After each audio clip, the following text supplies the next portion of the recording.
Ouais, ces matchs, les gars, c'est les matchs de champion de Liga. Il n'y a pas débat. Cette Liga, c'est mort, c'est bouclé. On ne peut pas perdre la Liga, c'est fini. Je vous promets, les gars, c'est terminé. Demain, ils affrontent Bilbao. Ensuite, ils affrontent Retafe. C'est fini. Ils vont perdre des points. Et on va prendre 7 points d'avance. Vous allez voir. Vous allez voir. Début de match, un but de Ferran Torres. Ferran Torres nous avait prévenu. On lui avait dit qu'il avait les qualités d'Henry. Tout le monde s'est foutu de sa gueule. Il a prouvé aujourd'hui. Sur une percée solitaire et une superbe frappe. On se fait ensuite égaliser à cause d'une mauvaise sortie de Chesney. Et dans ce match, quand même, Chesney, il nous sauve. Un deuxième but à cause d'un manque de compréhension entre Inigo Martinez et De Jong. Puis on mange le but du triplé. Il y avait 3-1.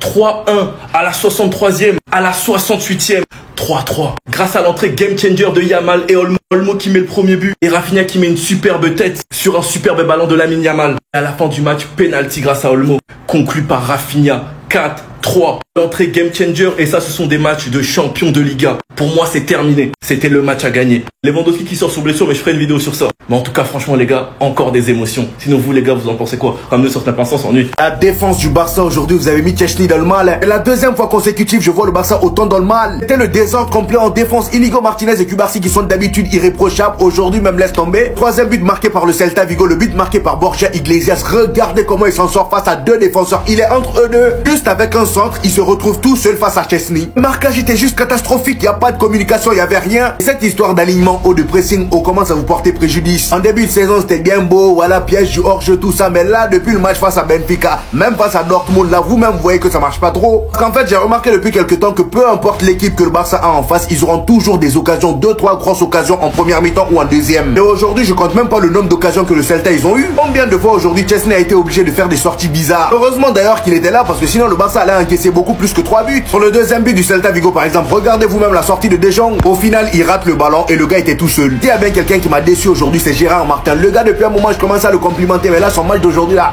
j'ai comme l'impression qu'il a du mal à s'aligner avec la défense du Barça. Et 2 buts du Celta Vigo sont venus de son côté. Si oui, c'était pas forcément de sa faute, mais le gars il s'aligne très mal. Et même offensivement, il est limité. Pendant que Baldé, voilà, quand Baldé est là, le gars il se projette, il tente, il provoque. Le gars il provoque pas, lui il est dans sa défense, il reste là-bas. Oh là là, mais les gars, les émotions, elles se Barça cette saison. C'est une dinguerie en termes de retournement de situation. Il y avait 3-1 les gars à la 62e, c'est une dinguerie. Le Barça s'impose 4-3 et prend 7 points d'avance sur le Real Madrid. Rafinha, je remets cette image-là. Ballon d'or. Dans les grands moments, il a été là. Aujourd'hui, 2 buts, une passe T. La passe qui te fait sur Dani Olmo, qui nous permet de revenir dans le match, j'en parlerai à mes gosses. C'est une dinguerie la Vista. Les gens se demandent pourquoi Propagande Ballon d'Or, il a trop de matchs clutch cette année. Il a trop de matchs références. Et celui-là aujourd'hui, c'en est un parce que potentiellement il nous donne la Liga grâce à ça. Dani Olmo aussi, on n'en parle pas assez, mais quelle entrée. Je vous avais dit que dans les petits espaces, c'est un mec comme ça qu'il nous faut. Il aussi, il a des matchs clutch. Hein. Il fait une erreur qui emmène le 3e but du Celta, mais derrière le match qu'il te fait, il est excellent. Ce Barça-là m'a fait très peur. Mais l'importance, c'est que voilà, on prenne les 3 points, 7 points d'avance sur le Real Madrid qui joue demain contre Bilbao. Les gars, je vais bien dormir. Voilà, c'est ici que le championnat termine aujourd'hui. Donnez-lui son ballon d'or, donnez-leur la Ligue des Champions, le championnat. Pourquoi ils sont rentrés même? Ils étaient bien où ils étaient. Vous pouviez pas mettre ce but genre. Le Celta Vigo c'était trop demandé. De mettre ce 4-3 et de terminer le match définitivement. Déjà que vous gagnez 3-1, vous vous faites remonter 4-3. J'en ai marre, ils sont beaucoup trop forts, ces mecs décident de tout, c'est la vérité. Yamal qui vient, qui te sort des centres du turfu comme ça pour trouver la tête de Rafinha. Rafinha qui quoi? Qui est aussi à l'origine de cette ouverture sur Olmo. Qui vient en plus de ça convertir ce penalty à la fin. On parle beaucoup de Yamal, de Pedri et tout. Mais la manière dont ce mec a progressé est important et présent dans les moments clés du Barça cette saison. Les buts importants qu'il te met. La manière dont il est chirurgical finit quand il le faut. Même un triple de ce mec, ça suffira pas. Même toutes les erreurs du Barça, actuellement, aujourd'hui, ils ont tout fait pour tuer leur propre match. Chesney qui fait cette sortie. Francky de Jong qui intercepte le ballon de la manière la plus catastrophique du monde. Mais ça ne suffit pas. Vous êtes là à tout gâcher, vous allez jamais perdre. Vous allez jamais perdre. J'étais déjà en train de faire ma vidéo débrief. Où j'étais content, je rigolais. C'était ça le classement avant que vous gagniez. On avait toutes nos chances au final en espérant une victoire lors du Classico. Mais tout ça pour rien. Le Barça a gagné? Ok, j'accepte. Il n'y a aucun problème pour ça. Mais moi j'en ai marre avec le 2 poids 2 mesures. Sur cette action-là, Dites-moi si Vinicius avait fait la même chose, vous auriez tous crié. Mais là, je vois aucun scandale à ce sujet-là. Rafinha, depuis un certain temps, au niveau du comportement, il casse les burnes. Et pourtant, vous êtes en train de le pousser pour le Ballon d'Or. J'espère qu'il n'obtiendra pas au même titre que Vinicius au niveau du comportement. Parce que oui, il est étincelant cette saison. 48 matchs, 30 buts et 21 passes décisives. C'est incroyable ce qu'il arrive à faire. Mais les gars, là, je suis désolé. Là, c'est carton rouge, mais à 100%. Comment c'est possible que l'arbitre ait pu voir ça et dire qu'il n'y a pas carton rouge? Même que la VAR ne l'appelle pas. Il lui met limite un coup. Parce que juste après ça, Rafinha arrive à transformer un penalty. Peut-être que si Rafinha sort à ce moment-là du match, le Celta Vigo ne perd pas son match. Donc alors oui, c'est bien de cracher par moments sur le Real Madrid quand on a des décisions favorables. Et c'est bien de faire son autocritique et dire que oui, le FC Barcelone a bénéficié de l'aide de l'arbitrage là. Et aussi sur d'autres situations, mais je reviendrai sur une autre vidéo. Mais franchement, il commence à me casser la tête sur Rafinha, commence à m'énerver. Aussi bien certes sur le terrain, mais surtout au niveau de son comportement. Je déteste son comportement. Les gars, c'est une dinguerie ce match-là. Vraiment, ce qui s'est passé, c'est vraiment une dinguerie. Là, on voit que Szczęsny, il est en retard sur Mingueza au moment de la tête. Et là, la question que j'ai envie de vous poser à vous, les Barcelonais, une nouvelle fois, c'est est-ce que c'est normal de gifler son adversaire? Est-ce que c'est normal de gifler son adversaire? Szczęsny est en retard sur Mingueza, se permet de le gifler, même si c'est un ancien Barcelonais, il n'a pas le droit. C'est un joueur du Celta Vigo là maintenant. Donc il devait avoir pénalty dans cette situation-là. Mais pourquoi l'arbitre n'a pas sifflé? Je ne sais pas. Certains Barcelonais auront le toupet de dire quoi? Ouais, les arbitres de Liga, ils sont toujours contre nous. On est désavantagés. Ouais, on est le vilain petit canard. Et dans ces situations-là, ils ne vont pas parler. Ils vont faire comme si de rien n'était. Ils vont complimenter leur joie, il n'y a pas de souci. Mais ils ne vont pas mettre en évidence un penalty qui a été volé de la part du Celta Vigo. L'arbitre a été catastrophique. Et pour ceux qui me diront que la balle elle est déjà partie, rappelez-vous, Tchouaméni face à l'Atlético de Madrid quand il marche sur Lino, la balle elle est partie depuis un certain temps. Vous avez tous crié penalty, penalty, penalty. Là, vous criez pas penalty dans cette situation-là. C'est misérable. C'est nous la remontada, pas notre club en Espagne, c'est grand FC Barcelone. Victoire plus qu'importante, dans le sang, dans la sueur, dans les larmes. 4-3 chez nous face au Celta Vigo après avoir pris un triplé de Borja Iglesias. Les derniers joueurs à avoir inscrit un triplé chez nous, Karim Benzema, Diego Forlán et Kylian Mbappé. Comment il peut s'asseoir avec eux? À la 62e minute, il y avait 3-1 pour le Celta. Dans un match où le Celta nous a fait souffrir comme pas possible. Dans un match où les erreurs ont été monnaie courante. La première sortie de Szczęsny sur le premier but. Derrière, un cafouillage entre De Jong et Inigo Martinez. Et derrière, sur un vieux dégagement bizarre de leur défense. Où notre défense était pas prête et on se mange une contre-attaque. Mais c'est rien. Le Barça ne meurt jamais. Dani Olmo entré en jeu, coaching payant. Dani Olmo buteur. Rafinha qui vient égaliser. Et Dani Olmo qui vient prendre le penalty pour l'offrir à Rafinha. Et Rafinha qui vient enfoncer le clou. 4-3, score final. 7 points d'avance temporairement sur le Real en attendant leur match à San Mamés face à Bilbao. C'était peut-être l'un des matchs les plus décisifs dans la course au titre cette saison. Malgré les blessés, malgré Lamine Yamal au repos, ils l'ont fait. Comme des hommes, avec du mental, avec du courage. Qu'est-ce que je suis fier de supporter ce club. Je vous jure, les gars, un jour mon cœur il va lâcher à cause de eux. Le jour où mon cœur il va lâcher, ça sera à cause de eux. Victoire du FC Barcelone 4-3. Mais quel match. Autant je suis content parce que voilà, on a eu cette volonté de vouloir revenir au score et prendre l'avantage. Mais autant comment je suis dégoûté, la défense, les gars, défensivement on a été pitoyable.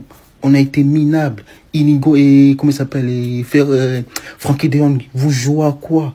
Vous jouez à quoi? Et j'en parle même pas de l'autre, là, avec ses oreilles, là, Gérard Martins. Alors, lui, les gars, dans une semaine, samedi, on va jouer au Classico avec lui. Et possiblement, on va jouer le match aller contre l'Inter avec lui, les gars. Il déborde pas. À chaque fois qu'il lui fait la passe, il s'est ménage les pieds. Et à chaque fois qu'il lui fait la passe, il revient en arrière. Il déborde pas, il centre pas. Quand il centre, c'est des centres dégueulasses. Force à nous les gars, force à nous. Voilà Rafinha, les responsabilités. 2 buts, une passe décisive. Et surtout ce penalty qui est si important, mais qui était si important. Il a pris ses coronets, il a tiré et il a mis. C'est ça. Avec cette victoire-là, les gars, on prend 7 points d'avance sur le Real Madrid. En sachant que le Real Madrid demain, il joue contre Bilbao. Un match très très compliqué. Et je pense qu'ils vont perdre des points. Je suis pas sûr. Hein. je pense qu'ils vont perdre des points et on compte sur Bilbao. Game changer. Game changer. La définition de game changer, c'est ça. C'est ce qui est devant vous. L'entrée de Lamine Yamal qui n'était pas titulaire pour souffler et l'entrée de Dani Olmo qui revient de blessure. On perdait +2 à ce moment-là, les gars. +2. Il y avait 3-1. Fin du match, 4-3. Avec un but d'Olmo à la 64e, un but de Rafinha à la 68e et un autre but de Rafinha à la 95e minute. Et on gagne le match grâce à quoi? Grâce à un penalty obtenu par Dani Olmo dans les dernières minutes. Conclu par Rafinha. Grâce à un but de Rafinha de la tête, mais sur une superbe passe, la classique de Lamine Yamal. Et aussi grâce à un but de Dani Olmo. Vous avez dit les gars, le joueur clé de cette fin de saison, c'est Dani Olmo et il l'a prouvé ce soir.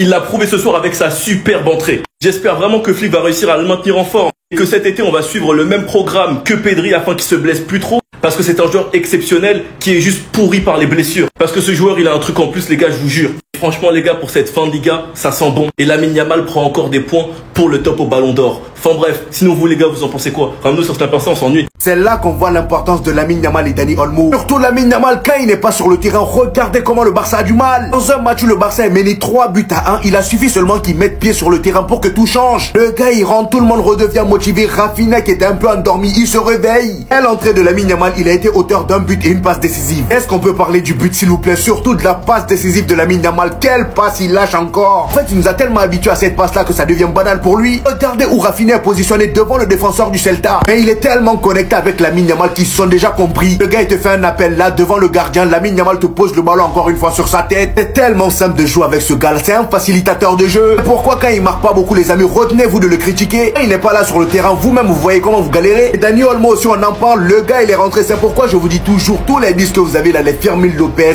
les Gavi, tous ceux que vous faites jouer en 10 là, il y en a aucun qui égale ce gars-là. Il n'y en a aucun qui est l'égal de ce gars-là. Quand il est à 100%, les amis, il est injouable à son poste. Il est rentré en jeu, on a vu directement son apport sur le jeu du Barça. Et le pire, c'est qu'il n'a même pas tardé à marquer. Hein. Il rentre but. Il revient vraiment au bon moment pour le FC Barcelone parce qu'en Ligue des Champions face à l'Inter, ça va pas rigoler. J'espère juste pour vous que la blessure de Robert Lewandowski n'est pas très grave parce que là, en Ligue des Champions, ça va barder. Hein. Le Barça a son 9. Le Barça a son 9. Si vous êtes passé à côté, aujourd'hui, Robert Lewandowski est sorti sur blessure pour une gêne à la cuisse. Alors pour le moment, on ne sait pas il sera indisponible combien de temps, ni combien de matchs. Mais aujourd'hui, je vous pose la question. Il a joué titulaire, un peu sur la gauche. Il marque le premier but et il va se le chercher tout seul. Cette saison, il est déjà à 17 buts en étant remplaçant. Et je crois qu'il a même pas été titulaire plus de 15 fois.